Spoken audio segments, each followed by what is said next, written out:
साथियों, स्वागत है आप सभी का एक बार फिर से मेरे चैनल पर। और जैसा कि आपको कल के वीडियो में मैंने आपको अपडेट कर दिया था कि आपका आईसीएमआर जेआरएफ 2025 का जो है वो आपका एप्लीकेशन फॉर्म जो है वो आपका लाइव कर दिया गया है, जो कि आप देख सकते हैं। एम्स की वेबसाइट पे आप जाएँगे तो ये आपको जो एप्लीकेशन फॉर्म की लिंक है वो आपको मिल जाएगी। बहुत ही बेसिक है, आप इसको आसानी के साथ भर सकते हैं। इस पर्टिकुलर वीडियो में जिस मुख्य बातों पे हम बात करने वाले हैं, तो सबसे पहला जो पॉइंट है मेरा कि सबसे पहले हमें ये समझना होगा कि लास्ट ईयर जो ब्रेट हुआ या इसके पहले जो आईसीएमआर जेआरएफ के नाम से एग्ज़ाम कंडक्ट होता था, अभी जो है वो आपका डिफरेंट एजेंसी के थ्रू होने जा रहा है। और क्या यहाँ पे कुछ चीज़ें जो हैं वो बुकलेट में मिसिंग है, या क्या चीज़ें यहाँ पे मेजर चेंजेस की गई है, जो कि आपको जानना बहुत आवश्यक है। तभी आप एग्जामिनेशन की प्रिपरेशन और बेहतर कर सकते हैं। और चूंकि उन्होंने टाइम बहुत ही कम दिया है, तो यहाँ पे बहुत ही कह सकते हैं कि अच्छे तरीके से, बहुत ही सरलता के साथ हमें यहाँ पे प्रिपरेशन के मोड में जाना होगा। तो सबसे पहले इस वीडियो में हम यहाँ पे बात करने वाले हैं कि क्या मेजर चेंजेस हैं और क्या-क्या इंपॉर्टेंट पॉइंट्स हैं सिलेबस के रिगार्डिंग, क्वेश्चन पेपर के स्ट्रक्चर के रिगार्डिंग, जिस पे हम बात करेंगे। और किस तरीके से आप जो है अपनी तैयारी को एनहांस कर सकते हैं हमारे साथ, हम उस बात पे भी चर्चा करेंगे। और अगर इतनी बातों से अगर आपके डाउट्स क्लियर नहीं होते हैं, अगर आप अपनी बातों को हमारे समक्ष प्रस्तुत करते हैं, अपने कमेंट सेक्शन में बताते हैं, तो हम उसके रिगार्डिंग एक और सेपरेट वीडियो कर लेंगे। नहीं तो फिर हम जो होगा हम अपने लेक्चर्स वापस से इनिशिएट करेंगे, जहाँ पे जो भी हमें क्वेश्चन पेपर डिस्कशन करना होगा, या जो भी चीज़ें मुझे लगता है कि इस 1 डेढ़ महीने में मुझे आपके साथ अच्छे से आपको तैयार करा के भेजना है, तो उन पहलुओं पे हम यहाँ पे चर्चा करेंगे, या आने वाले वीडियोज़ पे हम बात करेंगे। तो सबसे पहले जो कि मैं आपको दिखा देता हूँ, आप एप्लीकेशन फॉर्म तो आसानी से भर लोगे। अगर यहाँ पे कोई भी समस्या आती है, तो आप उसको जो है ज़रूर हमारे साथ साझा करिएगा। अब यहाँ पे बात आती है, जैसा कि आपको वेबसाइट तो मैंने आपको दिखाई दिया है, ब्रेड के फॉर्म से जो है ये लॉन्च हो गया है। अब यहाँ पर क्या यहाँ पे जो है वो मेजर चेंजेस है, तो सबसे पहला जो मेजर चेंजेस जो आप देख सकते हैं, जो मैंने आपको कल के वीडियो में भी बोला था, एग्जामिनेशन बॉडी जो है वो आपकी चेंज हो गई है। ये आपका एम्स जो है वो आपका कंडक्ट कराने वाला है। तो पहला जो यहाँ पे बच्चों के दिमाग में क्वेश्चन है, या कह लीजिए कि क्या पेपर के लेवल में भी कुछ जो होगा वो प्लस माइनस होने वाला है, इसका भी आंसर हम इस वीडियो के अंत तक आपको समझाएंगे, जब हम क्वेश्चन पेपर के स्ट्रक्चर और उसके कट ऑफ या लेवल तक आएंगे। अपार्ट फ्रॉम दैट, अगर आप यहाँ पे नोटिस करते हैं, तो चूंकि ये एग्जाम आईसीएमआर के नाम से होता था, या लास्ट ईयर जब हुआ तो उसमें आईसीएमआर ऐड था, अब यहाँ पे आईसीएमआर का रोल नहीं है। तो मुझे ऐसा लग रहा है कि जो कि डीएचआर ब्रेड के नाम से ये एग्जाम कंडक्ट हुआ है, और इसी की वजह से जो आपका फेलोशिप के नंबर है वो भी गिरे हैं। ठीक है, तो ये भी एक बहुत मेजर चेंजेस है, जिसपे हम स्टेप बाय स्टेप जो है वो आपको समझाने वाले हैं। तो यहाँ पे अगर मैं बात करता हूँ मुख्य बातों में, अगर मैं बात करूँ, तो सबसे पहला जो आपके लिए जानना जरूरी है कि आपका एप्लीकेशन फॉर्म 1 नवंबर से स्टार्ट हुआ है। 21 नवंबर जो है इसकी लास्ट डेट है। करेक्शन विंडो में हालांकि अगर आपका कुछ भी वहाँ पे सिग्नेचर इमेजेस गलत होती हैं, तो आप 24 से 26 तारीख तक आप ठीक कर सकते हैं। एडमिट कार्ड जो है वो आपका 1 दिसंबर को आ जाएगा। और एग्जामिनेशन जो होगा ये आपका सीबीटी मोड में कंडक्ट किया जाएगा, और 7 दिसंबर को ये आपका एग्जाम जो होगा वो कंडक्ट होगा। और रिजल्ट के लिए डेट नहीं बताया है, बट फिर भी अगर आप एम्स के पैटर्न को देखते हैं, तो ये बहुत जल्दी जो होता है, विद इन 10 दिन 12 दिन में जो होता है, या 15 दिन में मैक्स टू मैक्स जो होता है, ये आपका रिजल्ट जो है ये आपका डिक्लेयर कर देते हैं। एप्लीकेशन फ़ीस की अगर मैं बात करता हूँ, तो यहाँ पे अगर मैं बात करूँ, तो ये आपका जनरल का जो आपका एप्लीकेशन फ़ीस है, ये आपका 2000 है। और इसी में ही मैं आपको कंपैरिज़न कराता चलूँगा कि लास्ट ईयर में क्या था और इस बार क्या हुआ है। तो अगर मैं लास्ट ईयर का देखूँ, डीएचआर आईसीएमआर 2024 के नाम से जो आपका एग्ज़ाम कंडक्ट हुआ था, वहाँ पे एप्लीकेशन फ़ीस भी जो थी वो आपकी 1800 थी, यहाँ पे 2000 है। तो एप्लीकेशन फ़ीस भी जो हुआ है वो आपका इनहैंस हुआ है। राइट। अब आते हैं काम की बात पे, आते हैं जो कि मैं आपको दिखा देता हूँ। फेलोशिप जो आप इनकी बुकलेट को डाउनलोड करते हैं, वहाँ पे इन्होंने फेलोशिप जो है वो आपका 250 कैंडिडेट को सेलेक्ट किया जाएगा, और जो कि डीएचआर के गाइडलाइंस के अंडर उनको जो भी अपनी पीएचडी करना होगा, या जो भी उनका बजट होगा, उसके अकॉर्डिंग उनको फेलोशिप दी जाएगी। लेकिन अगर आप इन्हीं के वेबसाइट के बुकलेट पे जाते हैं, जहाँ पे सिलेक्शन प्रोसीजर पे, जो कि मैंने आपको एक वीडियो जो मेरा था, जहाँ पे आपको मैंने क्लियर किया था कि क्यों आईसीएमआर का एग्ज़ाम डिले हो रहा है, वहाँ का जो आपका डीएचआर का जो कह सकते हैं कि मेन बुकलेट था, जो उनकी गाइडलाइंस थी, वहाँ पे जो मेंशन था, अगर हम उसके पॉइंट पर आते हैं, तो यहाँ पर 300 फेलोशिप जो था वो आपको प्रोवाइड कर रहे थे, और 200 और कर रहे थे, और इक्वल चांसेस थे। बस ये जो ऊपर वाले 300 बच्चे थे वो किसी भी जगह से पीएचडी कर सकते थे, और 200 वाले जो थे वो आपके एसीएसआईआर के अंदर आ सकते थे। तो ये एक अलग चीज़ है, खैर उससे आपको कोई लेना देना नहीं है। मतलब कुल मिला के आप ये जो 2 बच्चे हैं, 200 बच्चे हैं, ये आईसीएमआर इंस्टीट्यूट को ज्वाइन कर सकते हैं। अगर आप नए हैं तो बस आप इतना समझिए। तो खैर दोनों ही सिचुएशन में पैसे आपको उतने मिलने थे, सारी चीज़ें आपको उतनी होनी थी, और नंबर ऑफ फेलोशिप जब आपका इंक्रीज होता है, तो बहुत बच्चे जो होते हैं उनके पास भी अपॉर्चुनिटी होती है कि वो बच्चे आराम से एग्ज़ाम को क्रैक कर लेते हैं। लेकिन यहाँ पर सीधा-सीधा 500 से आपका 250 कैंडिडेट को अब ये सेलेक्ट करने वाले हैं। तो एक तरीके से देखा जाए तो ये अच्छी चीज़ नहीं है, जिस तरीके से इन्होंने अपने लास्ट ईयर होता है कि भाई अगर आपने फेलोशिप का नंबर इंक्रीज़ किया है तो आप उसको कांस्टेंट रखिए। मतलब ये मत करिए कि आपका ग्राफ जो है वो आपका एक बार ऊपर जाता है फिर नीचे आता है, तो ये थोड़ा-सा अच्छा नहीं होता है। तो ये चीज़ है, बट फिर भी ऑटोनॉमस बॉडी है तो आप कुछ कर नहीं सकते हैं। फिर भी 250 स्टूडेंट का ये सिलेक्शन करने वाले हैं। ये आपको यहाँ पे पता होना चाहिए। मेरिट लिस्ट की अगर मैं बात करता हूँ तो यहाँ पर एक और बदलाव आपको देखने को मिलेगा। अब की बार यहाँ पे बोला गया है कि जो मेरिट होगा वो आपके जो आप मार्क्स ऑब्टेन्ड करेंगे, 150 नंबर का पेपर होने वाला है, उसी के बेसिस पे होगा। लेकिन अगर आप प्री जो कि आपका आईसीएमआर, अगर मैं पहले की बात करता हूँ जो मैंने कई बार डिस्कस किया है, और जब ये ब्रेट के नाम से हुआ था लास्ट ईयर तो भी उन्होंने इस बात को मेंशन किया था कि भैया आपको 50% मार्क्स जनरल और ओबीसी या ईडब्ल्यूएस कैटेगरी के बच्चों को लाना ही लाना है। ये मैंने बहुत बार आपको एक्सप्लेन कर चुका हूँ कि मतलब भाई इनका कहने का मतलब ये होता है, बहुत सिंपल शॉर्ट में अगर मैं समझाना चाहूँ, कि इस तरीके के जो कह सकते हैं ना जो लैंग्वेज है, इसका मतलब ये है कि भाई आप इनके एंट्रेंस एग्जाम में मिनिमम मान लो कि 150 नंबर का पेपर हुआ तो 50% 75 हुआ, तो कहने का मतलब है कि जब आप 75 नंबर लाओगे, ठीक है, तभी हम आपको सेलेक्ट मानेंगे। बाकी तो फिर डिपेंड करेगा कि कितने बच्चों ने और क्या नंबर लाया है। लेकिन अगर सपोज दैट 150 नंबर का पेपर है और इससे कम स्टूडेंट मतलब कम बच्चों ने कम नंबर लाया, तो हम उसको कंसीडर नहीं करेंगे। बट लास्ट ईयर चूंकि पेपर का पैटर्न, अभी मैं उस पर भी आऊंगा, उस बात पे भी मैं चर्चा करूंगा कि जो इन्होंने पेपर का पैटर्न लास्ट ईयर से मॉडिफाई किया है वो स्टूडेंट फ्रेंडली कह लीजिए या ट्रांसपेरेंसी के पॉइंट ऑफ व्यू से कह लीजिए, वो उतना सही नहीं है। ठीक है, उसमें थोड़ा सा मॉडिफिकेशन इस बार इन्होंने करने की कोशिश की है, बट अगर सेक्शन सी को भी थोड़ा सा ये बेटर बनाने का प्रयास करते तो ज़्यादा बेस्ट होता। ठीक है, तो उसमें भी बच्चों का लॉस हो जाता है। तो वहाँ पे यहाँ तो लास्ट ईयर में हुआ क्या था कि 75 नंबर भी बहुत उंगली पे अगर आप गिनती करेंगे, जो कि मेरा लास्ट ईयर का वीडियो है, आप बहुत डिटेल में समझना चाहो तो उसको देख लेना, वो भी नहीं मिले। तो जो उसके नीचे स्टूडेंट थे वो नॉर्मल क्वालिफाई किए, यानी कि इस वाले सिस्टम के अकॉर्डिंग कि हाँ भैया मेरिट लिस्ट हमने बनाया 150 में, अगर मान लो कि टॉपर बच्चा 73 लाया है तो ये मेरा फर्स्ट रैंक हो गया। ठीक है, तो ये बहुत अपनी अलग सिचुएशन है, उस चीज को इन्होंने फॉलो किया था। तो खैर गाइडलाइंस के अकॉर्डिंग अब यहाँ पे दोनों बदलाव आपको देखने को मिल गए। यानी कि कौन कौन से बदलाव की मैंने चर्चा कर लिया।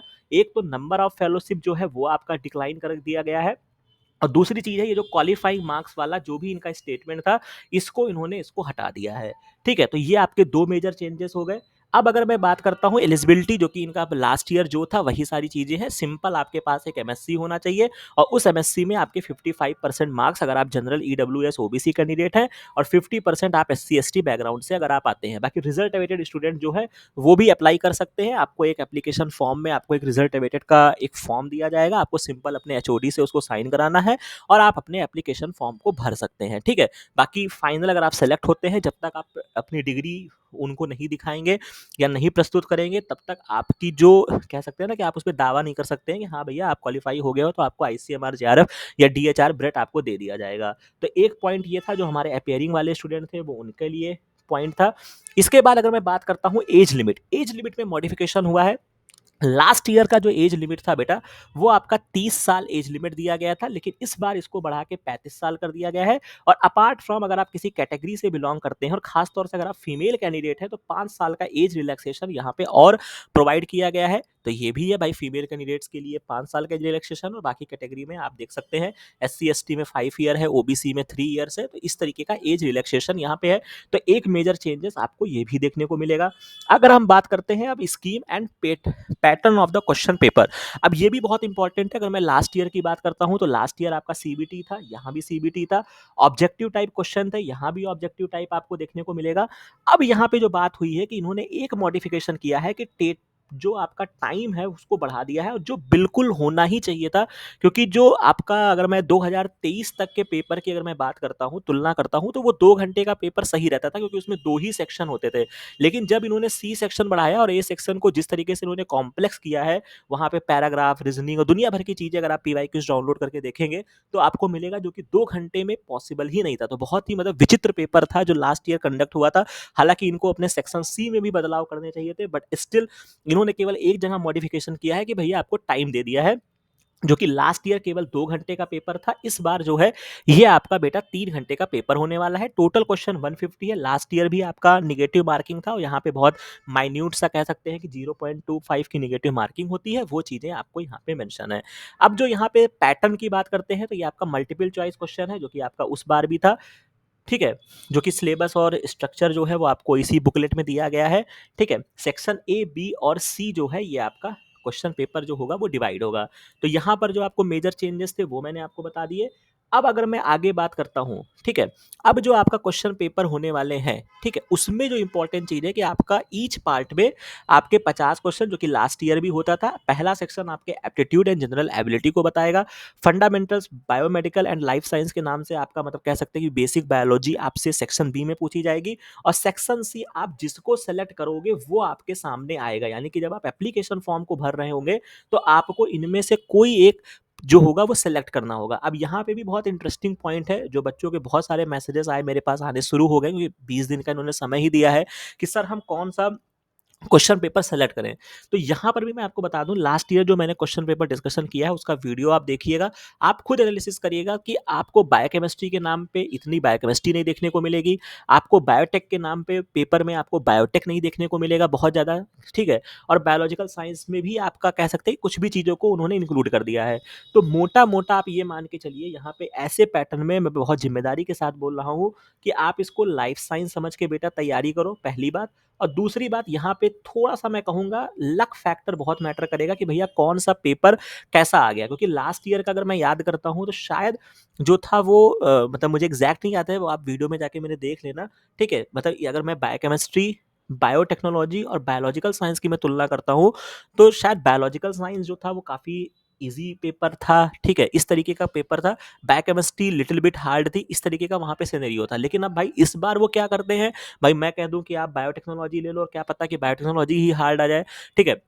तो मैं यहाँ पे आपको यही सजेस्ट करूँगा कि आप एक बार उस पीवाईक्यूज़ को अपने लेवल पे डाउनलोड करिए, अपने लेवल पे उसको सॉल्व करिए और आपके क्या-क्या पोर्शन इम्पोर्टेंट हैं, ठीक है? उसके मद्देनज़र आपको जो डिसीज़न लेना है लीजिए। बट मेरा केवल इतना सजेशन है, अगर आप लाइफ साइंस समझ के अपनी तैयारी करके जाओगे, तो चाहे आपके हाथ में बायोकेमिस्ट्री दे दिया जाए, चाहे आपके हाथ में बायोटेक दे दिया जाए या बायोलॉजिकल साइंस दे दिया जाए, आप बेटर परफॉर्मेंस करके आप एग्ज़ाम क्वालीफाई कर लोगे। लेकिन अगर आप यहाँ पे किसी एक चीज़ को सेलेक्टिव वे में जाओगे तो मुझे लगता है कि उसका आंसर कर पाना मतलब बहुत आसान नहीं है, किसी के लिए भी आसान नहीं है कि आपको पहले से प्रिडिक्ट करके बता दिया जाए।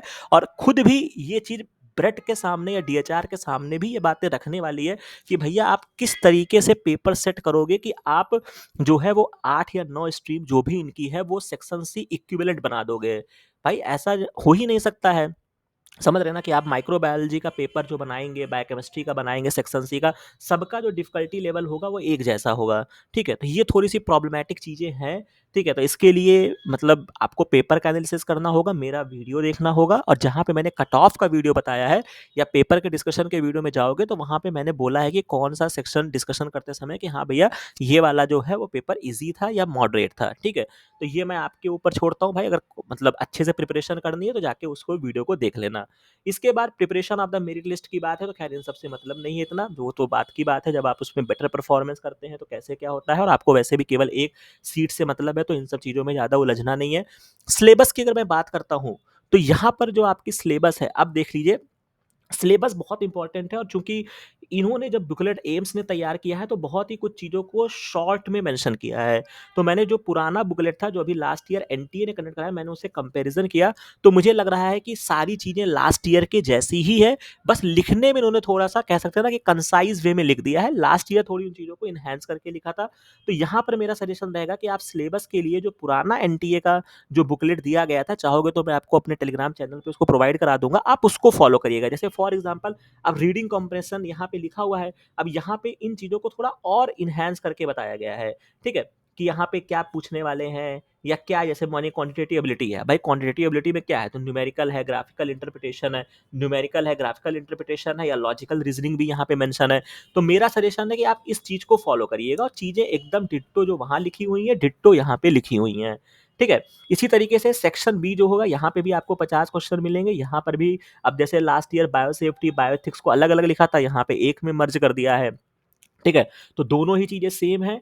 इसके बाद जो आपका सेक्शन सी जो आपका स्पेसिफिक डोमेन का होने वाला है, इसमें भी अगर आप देखते हैं तो लास्ट ईयर के जैसे ही सारी चीज़ें हैं, लाइन टू लाइन आपको मेंशन मिल जाएगा और अगर आप यहाँ पे आते हैं तो इसी बुकलेट में अब यहाँ के बाद इन्होंने सिलेबस नहीं बताया है, ठीक है? जो मैंने बुकलेट जितना मैंने पढ़ा मुझे डिटेल सिलेबस नहीं मिला है, तो इसीलिए अगर आप यहाँ पे कोई भी चीज़ों को सेलेक्ट करते हैं तो आप आईसीएमआर के उसमें जाइएगा, लास्ट ईयर का मैं बुकलेट दे दूँगा आपको, डिटेल में आपको वहाँ पे सारा सिलेबस का आपको मेंशन मिल जाएगा कि हाँ भैया बायोकेमिस्ट्री में क्या-क्या उन्होंने सिलेबस बताया है, बायोटेक में क्या बताया है, वेटरनरियन साइंस में क्या बताया है, जुलॉ बायोलॉजिकल साइंस में उन्होंने क्या बताया है, ठीक है? तो इसको प्रेफ़र करने के लिए, ठीक है, पहली बात तो अब 1 डेढ़ महीने का समय बचा है, तो मुझे लगता है कि आप बहुत ज़्यादा सिलेबस ओरिएंटेड होके आप इस एग्ज़ाम में बेटर कर सकते हैं क्योंकि टाइम कम है और इतने ब्रॉड सिलेबस को कवर कर पाना भी मुश्किल है। तो आप अपनी स्ट्रेंथ के अकॉर्डिंग और जो इनके पीवाईक्यूज़ अवेलेबल हैं, उसके अकॉर्डिंग और ख़ास तौर से जो लास्ट ईयर का क्वेश्चन पेपर था और जो बेसिक बायोलॉजी, अगर आप मेरे साथ जुड़े हैं और जो मैं बार-बार हर एग्ज़ाम के लिए आपको रामबाण बताता हूँ कि भैया बेसिक बायोलॉजी समझ के पढ़ाई करिए, सारी चीज़ें आपकी सॉल्व हो जाएँगी। ठीक है? और जहाँ आपने कॉम्प्लेक्स करने की कोशिश की कि नहीं भैया अब हम बायोटेक है, तो हम पूरा बायोटेक पढ़ लेंगे। तो भैया बायोटेक पढ़ के भी कुछ नहीं होने वाला है क्योंकि सेक्शन सी का पेपर चाहे अभी मैं डिस्कशन एक और लेवल पे स्टार्ट करूँगा, वहाँ पे भी आके आप देख लेना कि बायोटेक का मैं डिस्कस करूँगा लेकिन कोई क्वेश्चन आपको इम्यूनोलॉजी का मिलेगा, कोई क्वेश्चन आपको कोर जूलॉजी का भी मिल जाएगा, तो भैया इसकी कोई गारंटी नहीं है। तो आपको ओवरऑल जो मैं आपको बहुत इम्पोर्टेंट, बहुत मेजर पॉइंट मैं आपको बता रहा हूँ कि बस बेसिक लाइफ साइंस जैसा आप सीएसआईआर नेट के लिए पढ़ते हैं, वैसा ही पढ़ के जाना, ठीक है? इसमें डिस्क्रिमिनेशन मत करना कि नहीं भैया हमने बायोकेमिस्ट्री लिया है तो अब भैया हम सेक्शन सी के लिए पूरा बायोकेमिस्ट्री ही पढ़ेंगे, ठीक है? और ना ही इनके बहुत ज़्यादा आपको डीप सिलेबस की तरफ जाना है, ठीक है? तो दोनों बातें हैं जो कि आप हमारे क्वेश्चन पेपर डिस्कशन का वीडियो जब आप देखोगे तो आपको बेटर आइडिया हो जाएगा। ये मैं न्यू स्टूडेंट्स को बता रहा हूँ और जो हमारे साथ पुराने टाइम से जुड़े हुए हैं उनको ये बात बहुत अच्छे से पता है कि किस अप्रोच से हम यहाँ पे आपको तैयारी कराते हैं, ठीक है? ये हो गया। अब इसके बाद बात आती है कि जो कि मैं इन सब चीज़ों को मैंने डिस्कस कर लिया, आपको बता दिया। अब एक चीज़ जो इम्पोर्टेंट है कि भैया आप तैयारी कैसे करें या हमसे हमारे साथ क्यों करें? ये भी बहुत इम्पोर्टेंट बात है क्योंकि टाइम कम है, काम ज़्यादा है, बहुत चीज़ें आपकी हैं, आपकी लाइफ़ का सवाल है, आपकी चीज़ों का सवाल है।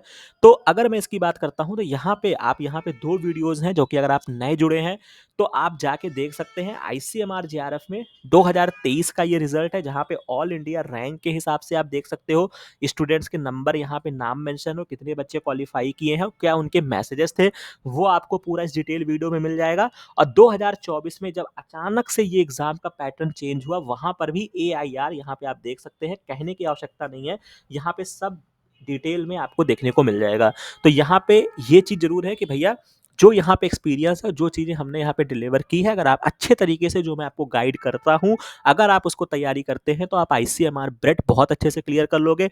और जो हमारा पढ़ाने का तरीका है, जो हमारी यहाँ पे कंटेंट्स हैं, वो आपको पर्टिकुलर एग्ज़ाम में, चाहे वो ऑल ओवर एग्ज़ाम, चाहे वो सीएसआईआर का एग्ज़ाम हो, डीबीटी का हो, आईसीएमआर हो, गेट हो, अपार्ट फ्रॉम दैट अगर आप कोई असिस्टेंट प्रोफ़ेसर का फ्यूचर में एग्ज़ाम देने जाते हैं, वहाँ के लिए भी वो आपको काम आएगा और प्लस इंटरव्यू तक जो होगा वो आपको गाइडेंस मेरे तरफ से आपको मिलती है।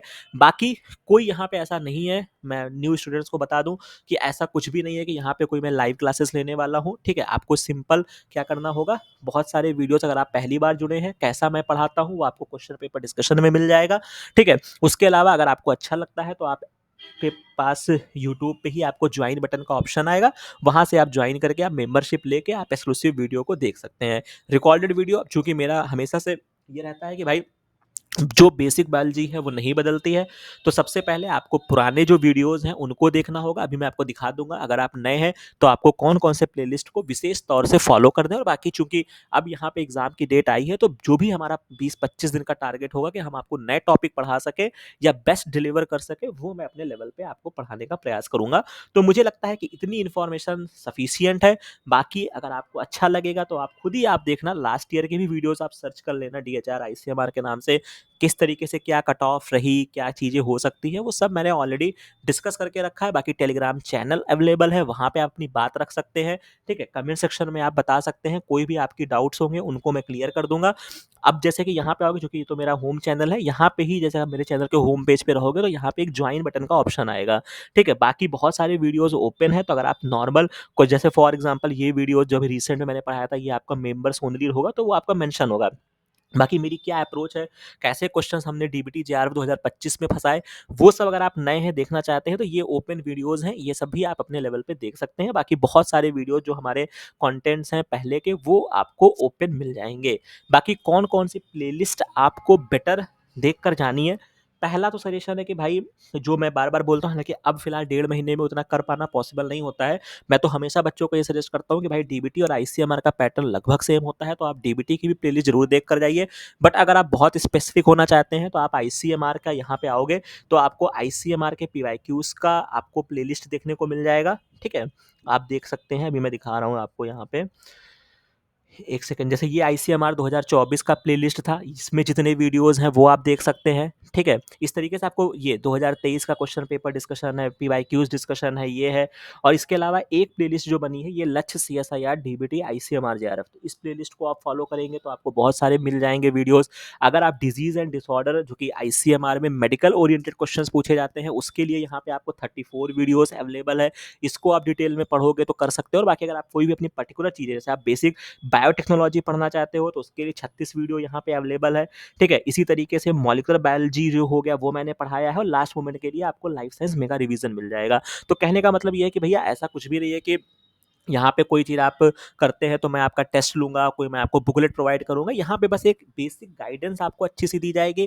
कंटेंट्स बहुत अच्छे हैं, बहुत ज़बरदस्त कंटेंट है। आप खुद देखोगे तो आपको खुद पता चलेगा कि अरे यार, ये चीज़ें तो मैं कर सकता हूँ, ठीक है? तो कॉन्फिडेंस आपके अंदर आएगा, और उसके अलावा भी आपको बहुत आसान तरीके से क्वेश्चन पेपर कैसे करना है, क्या अप्रोच रखनी है, बेसिक बायोलॉजी आप कैसे पढ़ सकते हैं, वो सारी चीज़ें आपको देखने को मिलेगा। अपार्ट फ्रॉम दैट, जब आप सीरियस हो गए, तो आप टेलीग्राम चैनल ज्वाइन करोगे। जब टेलीग्राम चैनल ज्वाइन करोगे, तो भैया पढ़ोगे। जब पढ़ोगे तो मेरे को बताओगे कि हाँ सर, ये चीज़ मैंने पढ़ा, या ये चीज़ मैं सर पढ़ना चाहता हूँ, अब मैं कैसे पढ़ूँ, या ये टॉपिक क्या आपने पढ़ाया है, तो मैं उसका आंसर करूँगा, ठीक है? मैं आपको वहाँ पे वीडियोज़ का लिंक दे दूँगा, प्लेलिस्ट दे दूँगा। जैसे-जैसे अगर आप जुड़ते जाएँगे, तो आपको सारी चीज़ें बहुत व्यवस्थित तौर पे मिलती जाएँगी, ठीक है? तो यहाँ पे आपको क्या करना है, आपको यही करना है कि भैया, जो पुराने कंटेंट्स हैं उनको ज़रूर देखना है। डीएचआर, आईसीएमआर के नाम से जो भी वीडियो आपको दिखे, पहले राउंड में आपको वो अच्छे से देखना है, और बाकी जब आप एक बार देखने लगोगे ना, तो आपका खुद ही नहीं मन करेगा कि मैं इन चीज़ों को कैसे छोड़ दूँ, ठीक है? और बाकी जब आप क्वेश्चन पेपर डिस्कशन देखोगे, तो वहाँ पे भी मैं मेंशन करता हूँ कि हाँ भैया, ये चीज़ मैंने यहाँ पे पढ़ा के रखी है। बाकी प्लेलिस्ट है, सच्चे होगे, समझदार होगे, पढ़ना चाहोगे, तो कुछ ऐसा नहीं है कि जो यहाँ पे छिपा के रखी गई है, जैसे सेल बायोलॉजी नाम से है, ठीक है? तो भाई, अब पढ़ना है, अगर क्वालीफाई करना है, तो एफर्ट डालना पड़ेगा, तो आपको तभी आपका सिलेक्शन होगा। बाकी आप आईसीएमआर, बॉटनी थोड़ा बहुत बेसिक मैंने पढ़ाई है, मतलब ऐसे कंटेंट्स आपको मिलेंगे जो आपके यूनिवर्सल एप्लीकेबल है, और एग्जाम में आपको सीधा क्वालीफाई कराने की क्षमता रखते हैं, ठीक है? तो ये चीज़ मैंने आपको यहाँ पे क्लियर कर दी है। इसके अलावा अगर आपको कोई भी डाउट्स होता है, कहीं पर कोई कन्फ्यूज़न होती है, तो आप कमेंट सेक्शन में ज़रूर बताइएगा, बिना किसी हेजिटेशन के, ठीक है? और ये चीज़ अगर अच्छी लगी हो, तो अपने हित मित्रों में ज़रूर साझा करिएगा। बाकी अगर आपको इसके बावजूद भी, अगर आपको कोई चीज़ लगता है कि नहीं सर, मुझे इस पर्टिकुलर पॉइंट पे और क्लैरिटी चाहिए, मुझे कुछ और बातें जाननी है, या कुछ और चीज़, मेरे डाउट्स हैं जो नहीं क्लियर हो पाए हैं, तो आप कमेंट सेक्शन में बताइए। आप टेलीग्राम चैनल पे ज्वाइन करके वहाँ पे अपनी बात रखिए, तो हम उसके रिगार्डिंग एक सेपरेट वीडियो कर लेंगे। अदरवाइज़ हम नए सिरे से स्टार्ट करेंगे, क्वेश्चन पेपर डिस्कशन करेंगे, और अपार्ट फ्रॉम दैट जो भी टॉपिक्स मुझे लगता है, वो मैं आपको पढ़ाऊँगा, क्योंकि आपके सीएसआईआर और डीबीटी दोनों ही एग्ज़ाम जो हैं, वो आपके साथ-साथ लगे हुए हैं। तो जितने ऐसी चीज़ें जो आपके दोनों ही एग्ज़ाम्स में ओवरलैप कर सके, वो मेरा पहला टारगेट रहेगा, ठीक है? और मतलब बेसिक चीज़ें तो आपको यहाँ पे आपको पढ़ा के ही भेजेंगे, तो उसके लिए आप बेफ़िक्र रहिए, संवाद करेंगे तो आपको उसका सॉल्यूशन मिलेगा। बाकी मिलते हैं नेक्स्ट वीडियो में, नेक्स्ट इन्फॉर्मेशन के साथ। Thank you very much.